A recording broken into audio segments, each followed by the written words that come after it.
বিসমিল্লাহির রহমানির রহিম।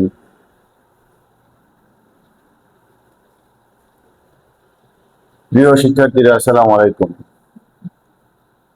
আমি আজকে যারা প্রিটেস্ট পরীক্ষা দিবে এবং যারা তোমার অর্ধবার্ষিক পরীক্ষা দিবে তাদের জন্য আমি তৃতীয় অধ্যায়ের একটা ভিডিও নিয়ে এসেছি।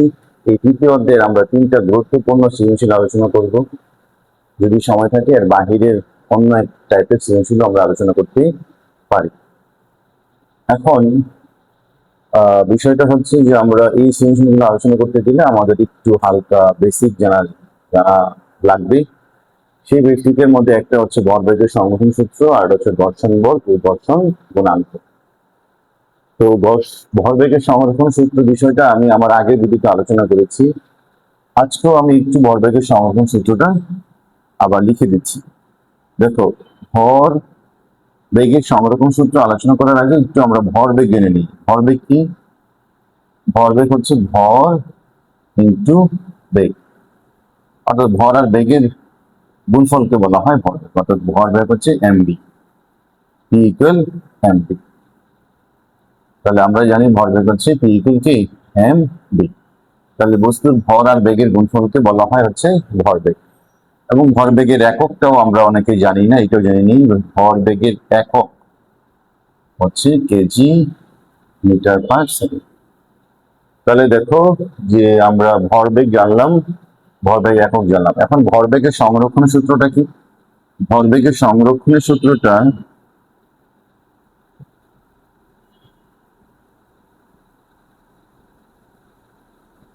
যে একাধিক বস্তুর মধ্যে ক্রিয়া প্রতিক্রিয়া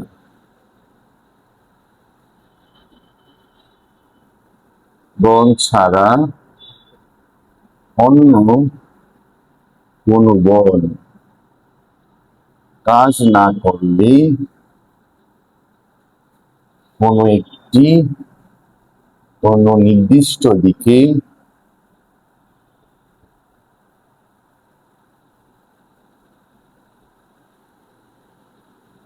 বস্তুদ্বয়ের বা বস্তুগুলোর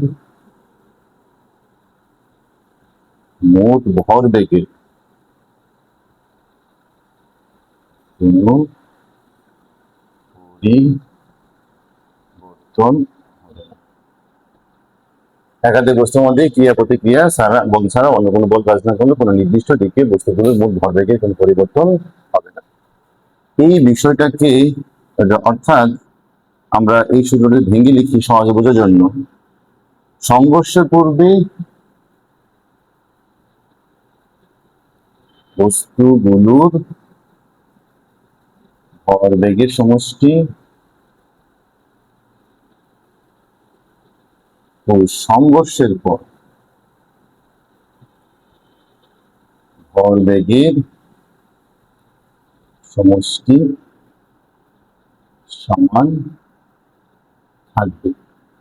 এই কথাটার অর্থ হইল যে কোন একটা বা একাধিক বস্তুর মধ্যে সংঘর্ষে পড়বে যে ভরবেগের সমষ্টি পাবো, সংঘর্ষের পরও আমরা ভরবেগের সমষ্টি একই পাবো। এই বিষয়টাকে বলা হয় ভরবেগের সংরক্ষণের সূত্র। তাহলে একাধিক বস্তুর মধ্যে ক্রিয়া প্রতিক্রিয়া বল ছাড়া অন্য কোনো বল কাজ না করলে কোনো নির্দিষ্ট দিকে বস্তুগুলোর মোট ভরবেগের কোনো পরিবর্তন হবে না। এটা হচ্ছে বই পুস্তকের ভাষায় সংজ্ঞা। আর এটা ব্যাখ্যা হচ্ছে সংঘর্ষের পূর্বে বস্তুগুলো ভরবেগের সমষ্টি আর সংঘর্ষের পর ভরবেগের সমষ্টি কি থাকবে? সমান থাকবে।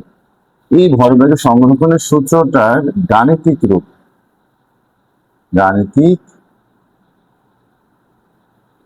গাণিতিক রূপটা হচ্ছে m1 u1 plus m2 u2। এখন এটা দুইটা বস্তু দেখে আমরা m1 u1 plus m2 u2 দিচ্ছি। তিনটা বস্তু হইলেও আমরা কিন্তু পারবো, চারটা বস্তুর জন্য আমরা লিখতে পারবো।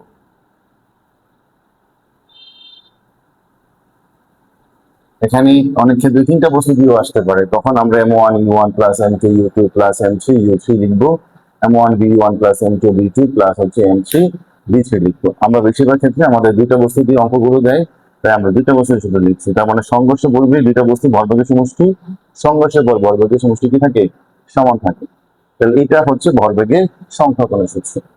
তাহলে এই ভরবেগের সংরক্ষণ সূত্র ব্যবহার করেই প্রথম দুটো সৃজনশীল আমরা এখানে আলোচনা করব। তাহলে এখানে ভরবেগের সংরক্ষণ সূত্রটা আমাদের জানা হয়ে গেল এবং আমরা ওই দুটো অঙ্ক এখন করতে পারবো। এখন দেখো, অনেক সময় এই যে দ্বিতীয় প্রশ্ন মধ্যে বলছে যে মিলিত বস্তুর বেগ কত হবে এবং কোন দিকে চলবে।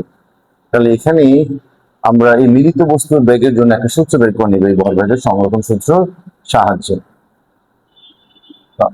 তো এখানে হচ্ছে ভরবেগের এই যে সংরক্ষণের সূত্র সাহায্যে আমরা সংঘর্ষ করে যদি দুটো বস্তু মিলিত বেগে চলে তাহলে মিলিত বেগের সূত্রটা কি হবে। তাহলে ভরবেগের সংখ্যা সূত্র আমরা জানি m1 u1 plus m2 u2 divided by m1 আর ইকুয়াল হচ্ছে m1 v1 plus m2 v2। এখন সংঘর্ষের পর মিলিত বেগে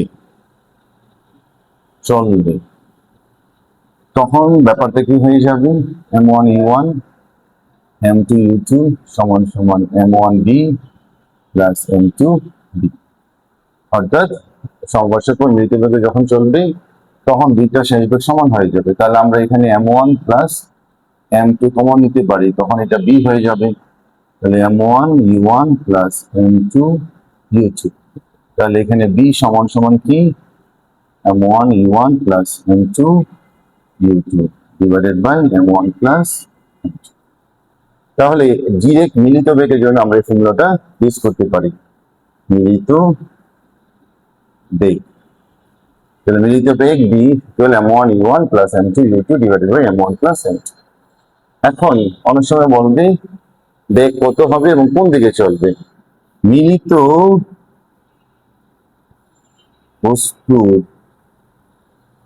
বস্তুদ্বয়ের বেগ তোমার হচ্ছে ধনাত্মক হলে মিলিত বস্তুদ্বয় প্রথম বস্তু যে দিকে চলছিল সেই দিকে চলবে। অর্থাৎ মিলিত বস্তুদ্বয়ের বেগ এক্ষেত্রে সাধারণত মুখোমুখি সংঘর্ষের ক্ষেত্রে, তো মুখোমুখি সংঘর্ষের ক্ষেত্রে যখন দুটা বস্তু সংঘর্ষ হয় তখন যখন মিলিত বেগে চলে অনেক সময় তখন বস্তু দ্বয়টা আসলে আমরা গাণিতিকভাবে ব্যাখ্যা করবো বস্তুদ্বয় কোন দিকে চলবে। তো মিলিত বস্তুদের বেগ যদি ধনাত্মক হয় তাহলে মিলিত বস্তুদের প্রথম বস্তু যে দিকে চলতেছিল সেই দিকে চলবে। অর্থাৎ মানে ধর মিলিত বস্তু বেগ পাই না +20, তাহলে প্রথম বস্তুটা যেদিকে চলতেছিল মিলিত বস্তুটা কি সেদিকে চলবে। এটা আমাদের মনে রাখতে হবে। পরে আরেকটা বিষয় মনে রাখতে হবে, মুখোমুখি সংঘর্ষের সময়, মুখোমুখি সংঘর্ষের সময়, মুখোমুখি সংঘর্ষের সময় দ্বিতীয় বস্তু বা গাড়ি যদি বলে গাড়ির বেগ ঋণাত্মক হবে। কি হবে, ঋণাত্মক হবে। অর্থাৎ দ্বিতীয় বস্তুর বেগ যদি প্লাসও দেওয়া থাকে তোমাকে দ্বিতীয় বস্তুর বেগ ঋণাত্মক ধরতে হবে। কি ধরতে হবে, ঋণাত্মক ধরতে হবে। তাহলে মুখোমুখি সংঘর্ষের সময় দ্বিতীয় বস্তুর বেগ সবসময় ঋণাত্মক ধরতে হবে। এই দুটো অঙ্ক করতে গেলে দেখবো যে আমরা এখানে ঋণাত্মক ধরেছি, এই জিনিসটার কারণে অনেক সময় অঙ্ক ভুল যায়। দেখো এখানে আমি যে বন্দুকের পশ্চাৎ বেগের অঙ্ক আসে অনেক সময়, তাহলে বন্দুকের পশ্চাৎ বেগ বের করার সূত্র আমরা বের করি। দেখো বন্দুক যখন গুলির মধ্যে থাকে তখন আমরা আসলে এই সূত্রটা আগে লিখি, m2 u2 m1 u1 plus m2 v2। বন্দুক গুলি যখন বন্দুকের মধ্যে থাকে তাহলে গুলির ভর থাকলেও গুলির আদিবেগ শূন্য হয়, বন্দুকেরও আদিবেগ কি হয়, শূন্য হয়।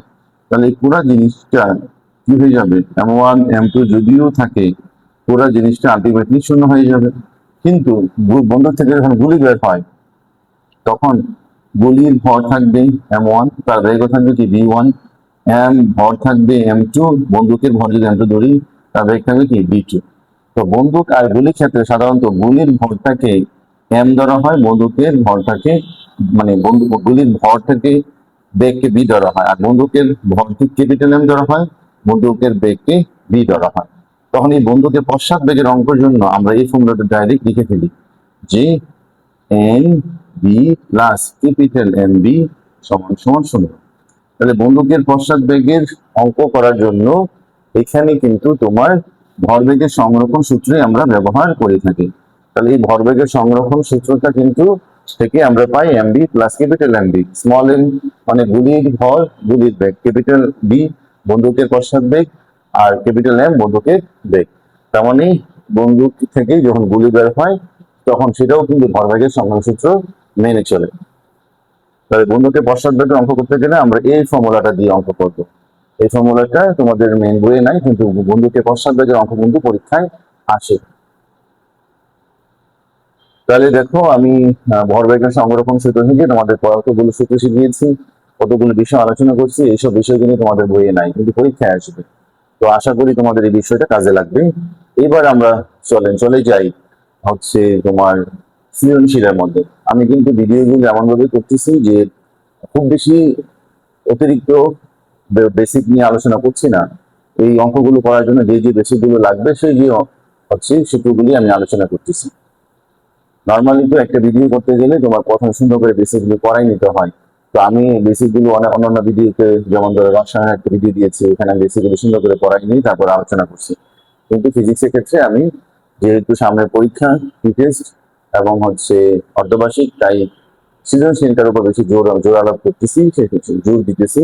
সৃজনশীল জোর দিতে গিয়ে আমরা হচ্ছে এখানে বেসিকটা অল্প অল্প করে আলোচনা করছি। বেসিক গুলো তোমরা কিছুটা হইলেও জেনে আসছো, তবে এমন ভাবে আলোচনা করছি তোমাদের বেসিক ক্লাস দুটাই শেষ হয়ে যাবে। তো তোমরা এই বিষয়টা তুলো, আমি এসে সৃজনশীলটা আলোচনা করবো এখন।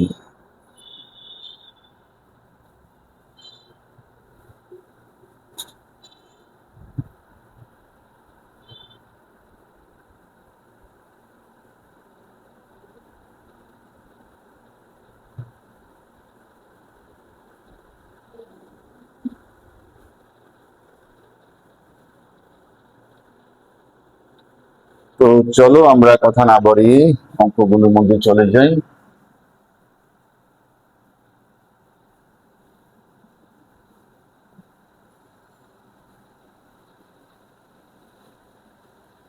এখন আমরা হচ্ছে 1 নম্বর অঙ্কটা যদি আমরা করি, সেখানে দেখেন বলছে কত সময় পর বস্তুদের মধ্যে সংঘর্ষ হবে। দুইটা বস্তু পরস্পরের দিকে অগ্রসর হচ্ছে। একটা বস্তুর আগে বেগ হচ্ছে 12 মিটার/সেকেন্ড, দ্বিতীয় বস্তুর আগে বেগ হচ্ছে কি 20 মিটার/সেকেন্ড। এবং নিশ্চয়ই যেহেতু পরস্পর অগ্রসর হচ্ছে, তাদের মধ্যে মুখোমুখি একটা সংঘর্ষ হবে। তো কত সময় পর বস্তুর মধ্যে সংঘর্ষ হবে? যত সময় পরই হোক, যে যখন সংঘর্ষ হবে, দুটা বস্তু কিন্তু মিলিতভাবে 800 মিটার জায়গায় অতিক্রম করবে, তাই না? কারণ ও যদি এতটুকু আসে আর বাকি যদি এতটুকু আসে, তাদের মধ্যবর্তী ব্যবধান কত? 800 মিটার। তাহলে যেই মুহূর্তে সংঘর্ষ হবে ওই সময়ে দুটা বস্তু তোমার হচ্ছে তাদের মধ্যবর্তী দূরত্বটা কি করবে? অতিক্রম করবে। এখন এবং একই সময়ে কিন্তু তারা একটা নির্দিষ্ট দূরত্ব অতিক্রম করবে। কারণ ও যদি এখানে আসে, ওখানে আসতে যদি কি সময় লাগে, ওরও একই জায়গায় আসতে কি লাগবে? কি সময়ই লাগবে। তাহলে আমরা ধরে নিই যে, মনে করি কি সময় পর বস্তু দ্বয়ের মধ্যে সংঘর্ষ হবে। এখন এই টি সময়ে প্রথম বস্তুর দূরত্ব, এটাকে আমরা S1 ধরি। তাহলে তার বেগ কত? 12। তাহলে S1 বিট। দ্বিতীয় বস্তুর দূরত্ব কি সময়? S2 সমান সমান কত? 20t। কোন ফর্মুলা ইউজ করছি? S=BT। কারণ আমাদের তো এখানে ত্বরণ নাই, তাহলে বস্তু দুটা সমবেগে চলতেছে, ওটা ধরেই আমাদেরকে অঙ্ক করতে হবে। তাহলে এখন তারা যে দূরত্ব অতিক্রম করছে, এই দূরত্বটা কতটুকু হবে? এই দূরত্বটা হবে S1 প্লাস S2 সমান সমান 800। তাহলে S1 কত? 12t, S2 কত? 20t সমান সমান 800। তাহলে এখানে কত হয়? 32t সমান সমান কত? 800। তাহলে t সমান সমান 800 ডিভাইডেড বাই 32 সমান সমান 25 সেকেন্ড। তো এই অঙ্কটা আমরা অফলাইনে অনেক বেশি করাই, তাই এটার উত্তর তো আমার জানা আছে, তাই 32 হবে এটা অ্যান্সার। তারপর আমরা ক্যালকুলেটর দিয়ে দেখতে পারি। তো আশা করি অঙ্কটা বুঝতে পেরেছেন। এবার চলে যাবো আমরা ঘ নাম্বারে। তো আপনারা চলুন, আমি ক্যালকুলেটর নিয়ে আসি।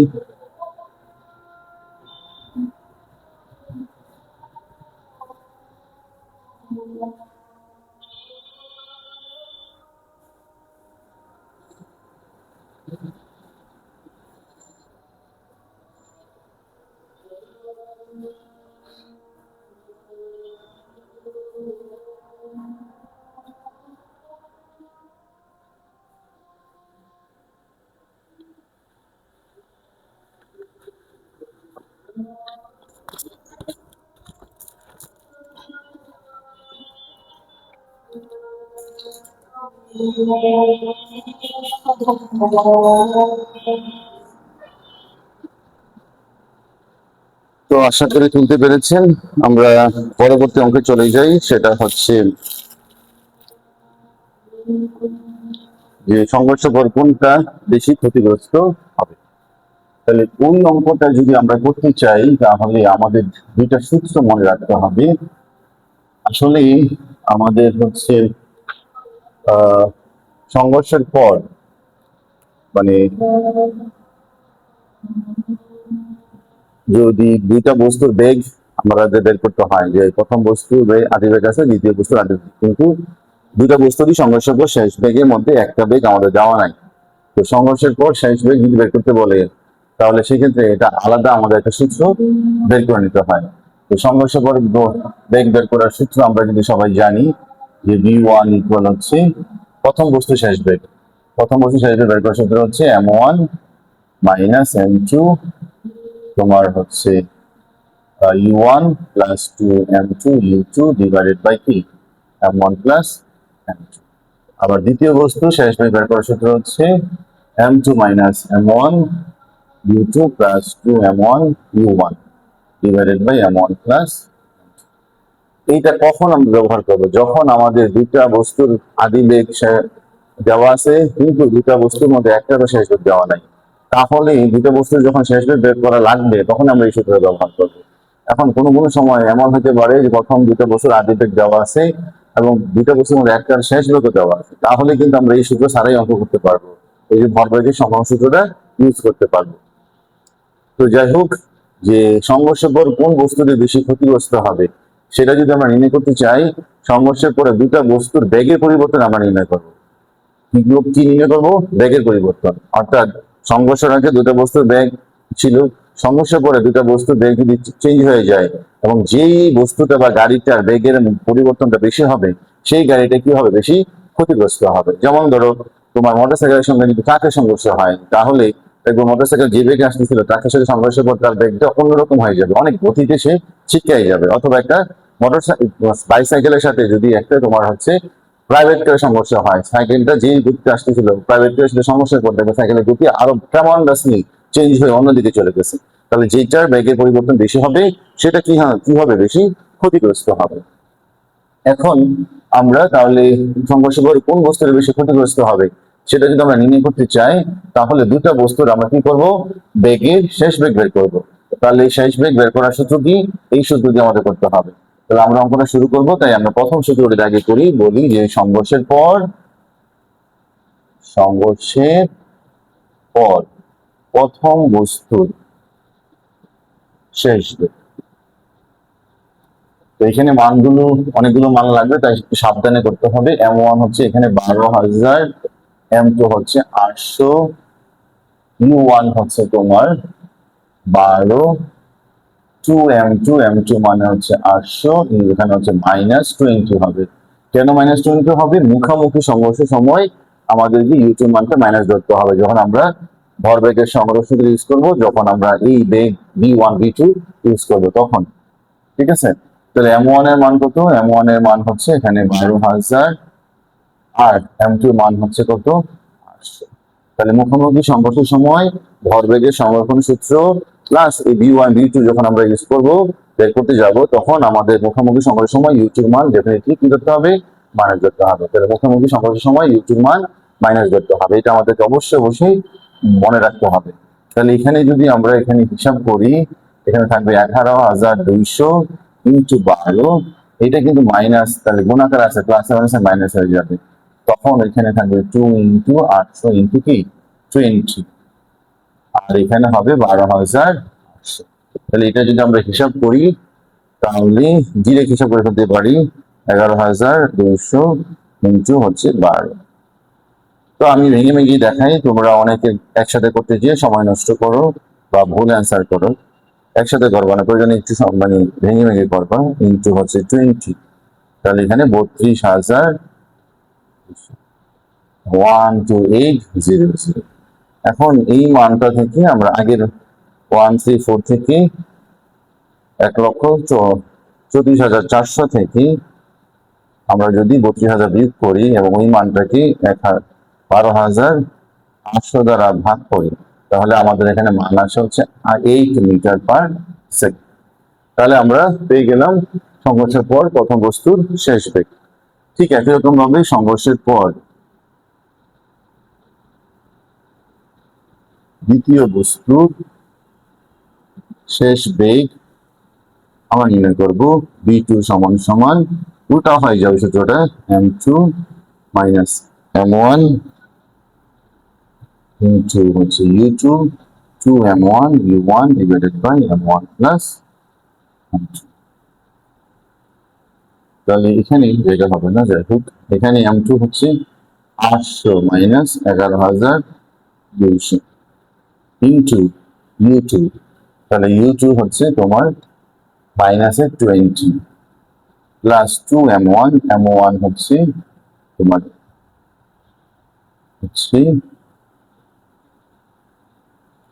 এখানে m1 হচ্ছে 12,000, সরি 12,000, আর m1 এখানেও 12,000, u1 মানে হচ্ছে কত 12।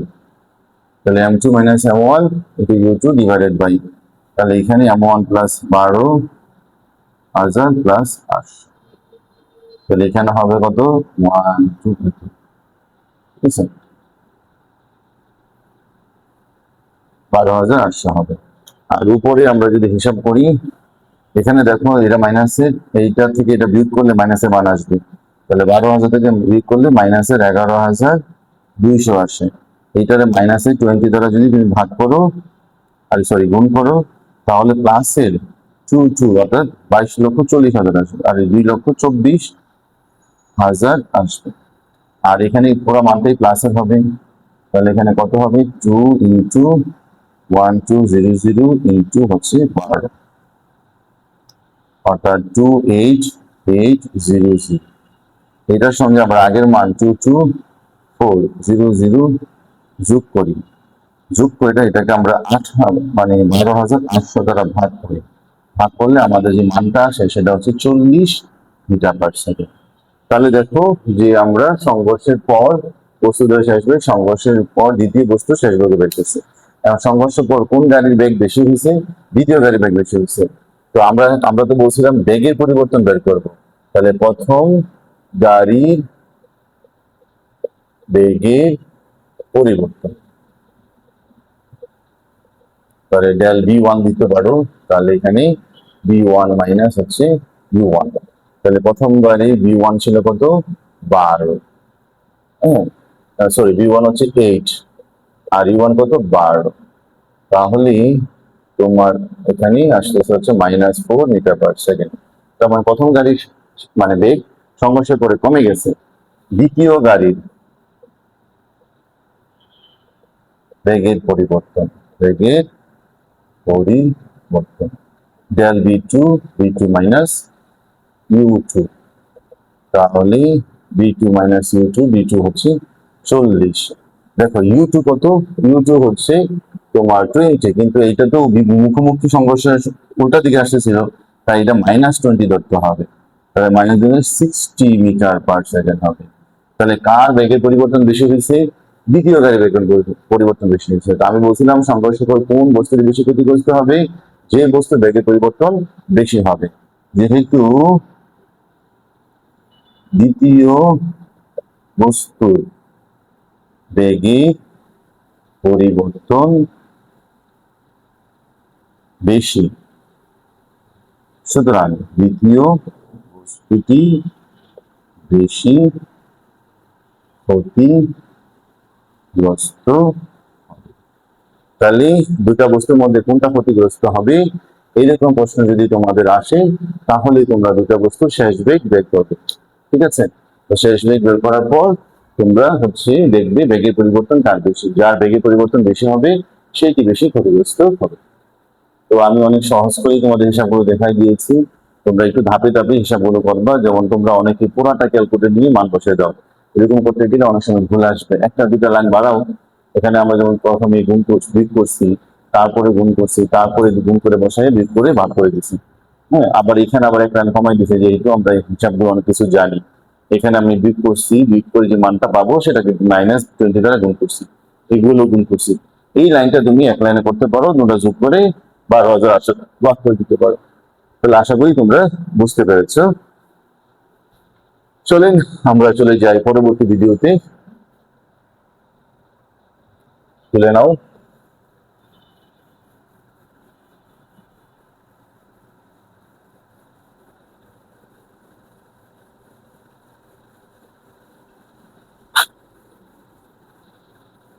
তো পরবর্তী পরবর্তী সৃজনশীলে, তাহলে পরবর্তী সৃজনশীলে যদি আমরা যাই তাহলে আমরা কি দেখতে পাই যে মিলিত বস্তু বেগ কত, কোন দিকে চলবে, মিলিত বেগ কত এবং মিলিত বস্তু দ্বয়, আসলে আমি অল্প কথা লিখছি, কথাটা হবে সংঘর্ষ পর মিলিত বস্তু দ্বয়ের বেগ কত এবং মিলিত বস্তু দ্বয় কোন দিকে চলবে।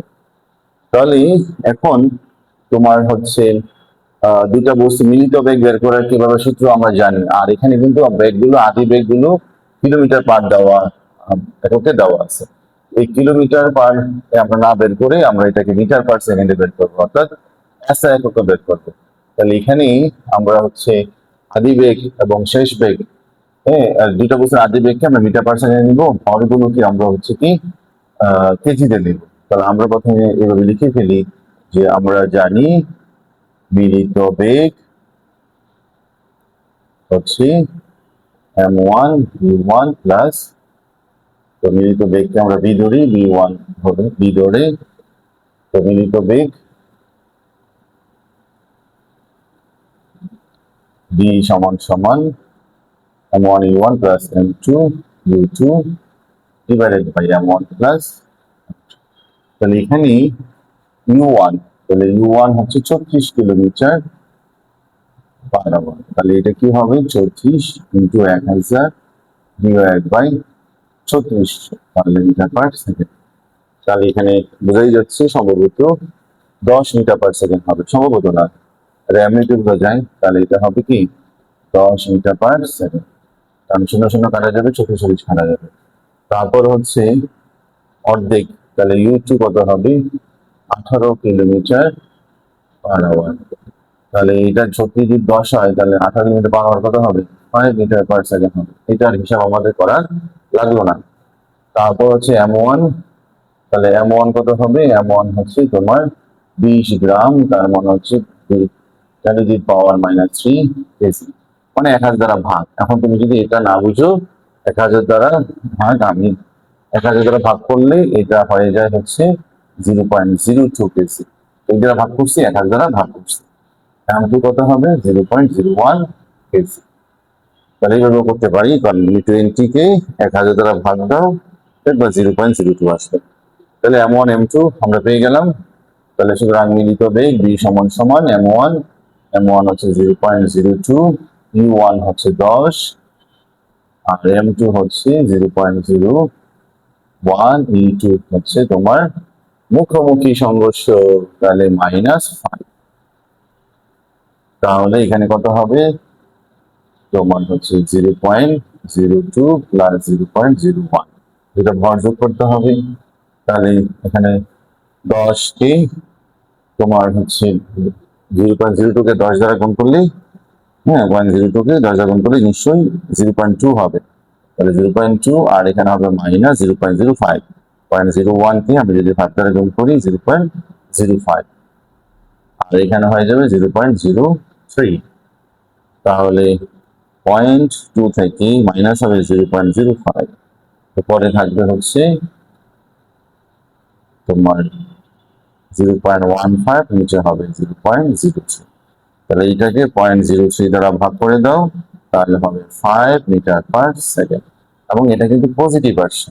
সুতরাং মিলিত বস্তুদ্বয় প্রথম গাড়ি যেদিকে, মানে প্রথম গাড়ি না, প্রথম বস্তু যেদিকে চলছিল সংঘর্ষের পর সেই দিকে চলবে। তাহলে মৃত বস্তুদ্বয় প্রথম বস্তু যেদিকে চলছিল সংঘর্ষের পর কি সেই দিকে চলবে। তাহলে দেখো মিলিত বেগ আমরা সহজেই বের করে নিতে পারলাম।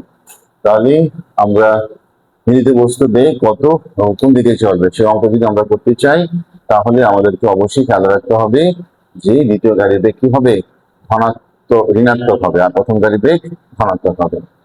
তাহলে মিলিত বেগের সূত্র ইউজ করলাম, এখানে kilometre per hour metre per second নিতে হবে, ভরকে কেজিতে নিতে হবে, এবং আমাদের খেয়াল রাখতে হবে মিলিত বস্তুর বেগ ধনাত্মক না ঋণাত্মক। তো দেখলাম মিলিত বস্তুর বেগ কি আসছে, ধনাত্মক এসেছে। তাই মিলিত বস্তু প্রথম বস্তু যেদিকে চলছিল সংঘর্ষের পর সেদিকে চলবে। তো আশা করি এরকম প্রশ্ন আসলে তোমরা পারবে, এবং এই প্রশ্ন প্রথম দুই টাইপের প্রশ্নের মধ্যে একটা প্রশ্ন অনেকের স্কুলে আসার সম্ভাবনা বেশি। এবার আসেন সংঘর্ষ স্থিতিস্থাপক কিনা, অর্থাৎ ওই সংঘর্ষের আমরা কোনো একটা সংঘর্ষ স্থিতিস্থাপক কিনা সেটা আমরা কখন বুঝবো, যখন আমরা দেখব যে বস্তুদ্বয়ের সংঘর্ষের পূর্বে গতিশক্তি সমষ্টি আর সংঘর্ষের পর গতিশক্তি সমষ্টি সমান থাকে, তখন ওই সংঘর্ষটা কি হয়, স্থিতিস্থাপক হয়। আমি আবারও বলি, সংঘর্ষের পূর্বে একাধিক বস্তুর মধ্যে গতিশক্তি সমষ্টি, সংঘর্ষের পর গতিশক্তি সমষ্টি যদি সমান থাকে, তাহলে সংঘর্ষটা কি হবে, স্থিতিস্থাপক হবে। তো এটা আশা করি তুলতে পেরেছো। তো আমরা এবার যাই যে পরের অঙ্কটা আমি মানগুলো লাগবে, তাই এগুলো আমি বুঝলাম না, সেটা মুছে ফেলি নেই। তো এখানে দেখো সংঘর্ষটা স্থিতিস্থাপক হবে কিনা, তাহলে সেক্ষেত্রে যে আমরা জানি সংঘর্ষ স্থিতিস্থাপক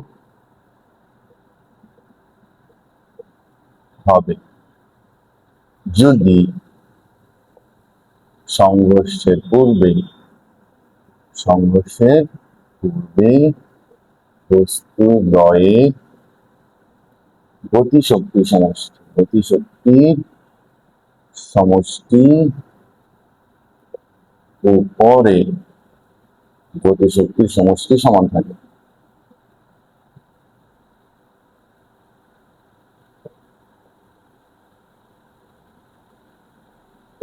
তাহলে আমরা দেখি সংঘর্ষের পূর্বে বস্তুদ্বয়ের গতিশক্তির সমষ্টি কি।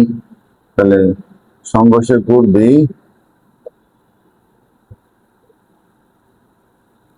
বস্তুদ্বয়ের গতি শক্তির সমষ্টি, এটাকে ধরো হচ্ছে আমরা U1 ধরি, তাহলে half m1 U1 square half m2 U2 উপর কি স্কোয়ার।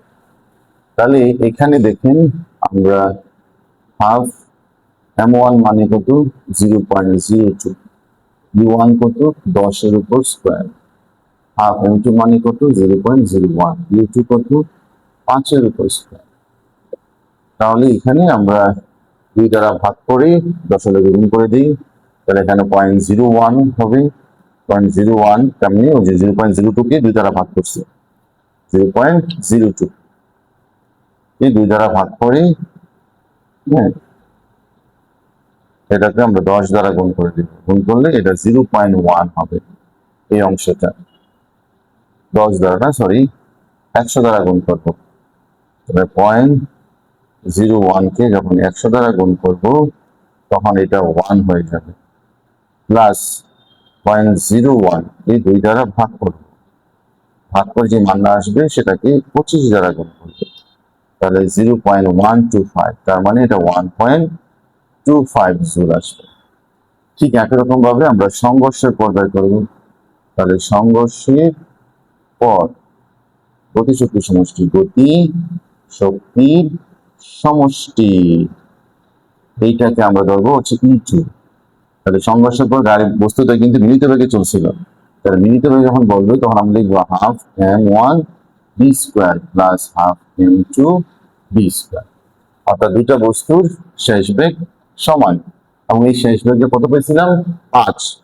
তাহলে আমরা এটাকে সহজ হিসাবটা সহজ করতে পারি, হাফ বি স্কোয়ার কমন নিয়ে নিই, তাহলে m1 প্লাস কি m2, তাহলে হাফ বি স্কোয়ার মানে কি 5 এর উপর স্কোয়ার, তাহলে এখানে 0.01 প্লাস 0.02, তাহলে এখানে আমরা 25.01 প্লাস 0.02 এই দুটো যোগ করে যে মানটা আসবে সেটাকে 25 দ্বারা গুণ করবো।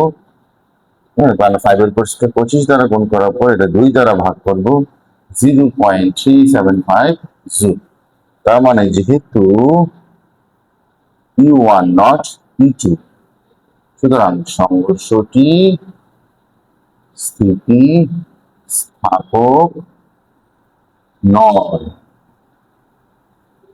কারণ E1 E2 সমান না, তো সংঘর্ষের গতিশক্তি সমষ্টি আর সংঘর্ষের পর গতিশক্তি সমষ্টি কি না সমান না। যদি সমান হইতো তাহলে সংঘর্ষটি কি হইতো স্থিতিস্থাপক হতো।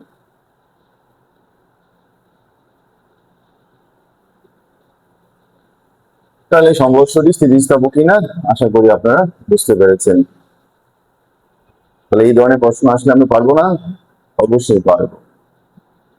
তো চলেন আমরা পরবর্তী চলে যাই কপিকলের অঙ্ক, যে কপিকলের একটা চিত্র দেওয়া আছে, এখানে তিনটা বস্তু, আমাদের বই তোমাদের বই 3 রকমের আলোচনা আছে কপিকলের। তো এখানে দেখো তিনটা বস্তু, এর মধ্যে একটা বস্তু একটা তার তলের উপর রাখা হয়েছে, আর বাকি দুটা বস্তুকে ঝুলিয়ে রাখা হয়েছে।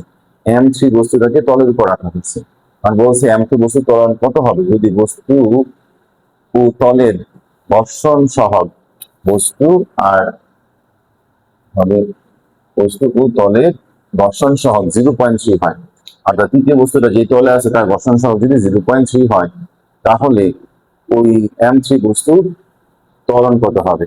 M2 বস্তুটা কোন দিকে আসবে, M1 বস্তু ভারী বস্তু তাই নিচের দিকে চলে আসবে, তাহলে M3 বস্তুটা বামে চলে আসবে, আর M2 বস্তুটা কি উপরে চলে আসবে, তাহলে M3 বস্তুটা একটা ত্বরণে তো বামে আসবে। তো এরকম ক্ষেত্রে ত্বরণ বের করার সূত্র আমি আগের ভিডিওতে আলোচনা করেছি। এখন আমরা দেখো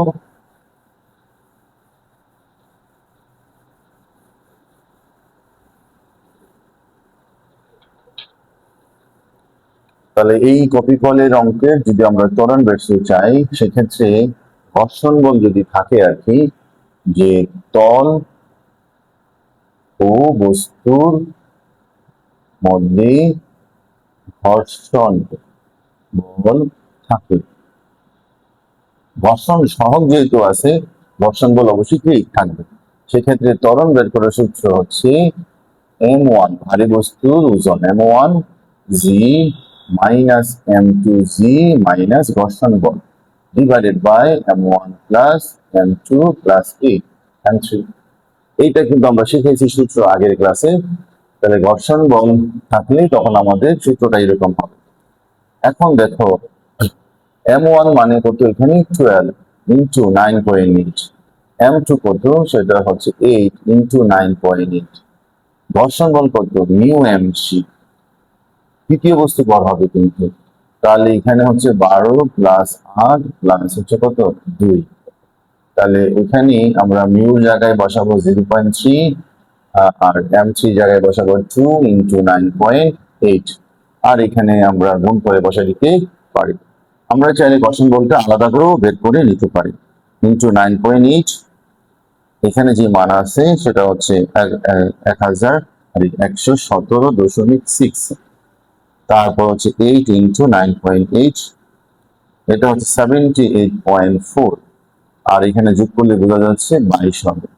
তাহলে এখন সবগুলো আমরা তাহলে এখানে কি কাজ করবো আমরা এখানে 1.76 78.4, আর এখানে আমরা রেখে দিই 0.3 ইন্টু 2 ইন্টু 8, এই তিনটা গুণ 9.8, এই গুণ করলে কত হয় 0.32 ইন্টু 9.8, 5.88 হয়। Divided by 22। তাহলে এখন তো কি করবো আমরা বুঝতেই পারতেছি 117.6 থেকে আমরা বিয়োগ করে দেব হচ্ছে 78.4 প্লাস হচ্ছে 5.88। তো বিয়োগ করলে উপরে থাকে হচ্ছে 33.32, নিচে হবে 22, এটাকে 22 দ্বারা ভাগ করে দাও, এটা হবে 1.5145 মিটার পার সেকেন্ড স্কয়ার। তাহলে এই m3 বস্তুর ত্বরণ কত হবে? যদি বস্তু তলে ঘর্ষণ সহগ থাকে, ঘর্ষণ থাকলে তার ত্বরণটা হয়ে যাবে 1.5145 মিটার পার সেকেন্ড স্কয়ার। তাহলে তিনটা বস্তু যদি ত্বরণ না থাকতো তাহলে আমরা একটা বাদ দিয়ে বাকি অঙ্কটা করতাম, যেমন পরের অঙ্কটাতে আমাদেরকে এরকম ভাবেই করতে হবে। আর যদি ঘর্ষণ বল থাকে তাহলে আমাদেরকে হচ্ছে কি এইভাবে অঙ্কটা করতে হবে। তাহলে কপিকলের অঙ্কগুলোর জন্য কিন্তু সূত্রগুলো খুবই সোজা। ত্বরণ বের করার সূত্র মনে রাখবা, টান বের করার সূত্র মনে রাখবা, কিন্তু ওই সূত্রগুলো কিভাবে আসছে এগুলো কনসেপ্টটা তোমাদেরকে অবশ্যই জানতে হবে, যেটা কিনা আমি আগের ক্লাসে কিছুটা দেওয়ার চেষ্টা করেছি। তো চলেন আমরা পরবর্তী ক্লাসে চলে যাই। যে ঘর্ষণবিহীন তলে এমন বস্তু কেটে দিলে m3 বস্তুটি 1.62 সেকেন্ড পর কত বেগ অর্জন করবে। কারণ তুমি যখন m1 বস্তুটি কেটে দিবা তখন কিন্তু এই বস্তুটা ওই দিকে গতিশীল হবে, তখন m2 বস্তুর ওজনের কারণে নিচের দিকে কি নামবে। তখন যদি ঘর্ষণ বল না থাকে, ঘর্ষণ থাকলেও সে গতিশীল হবে, ঘর্ষণ বল না থাকলে সে বেশি গতিতে সে ডানে যাবে। তো ডানে গেলে সে একটা সময় পর তার বেগ হবে না, কারণ অল্প সময় টান নিলেই তো তার বেগ হবে। আমরা ওরা বের করতে বলছে 1.2 সেকেন্ড পর বেগ করতে। তাহলে প্রথমত আমাদের বের করতে হবে কি, এটা যদি আমরা কেটে দিই তাহলে তোমার হচ্ছে এই বস্তুটা নিচের দিকে নামবে, তার মধ্যে ত্বরণ তৈরি হবে। তাহলে ঘর্ষণবিহীন তলে m3 বস্তু ত্বরণ কত সেটা বের করবো। ত্বরণ বের করার পর আমরা b equal u plus at দিয়ে অঙ্ক করে ফেলবো।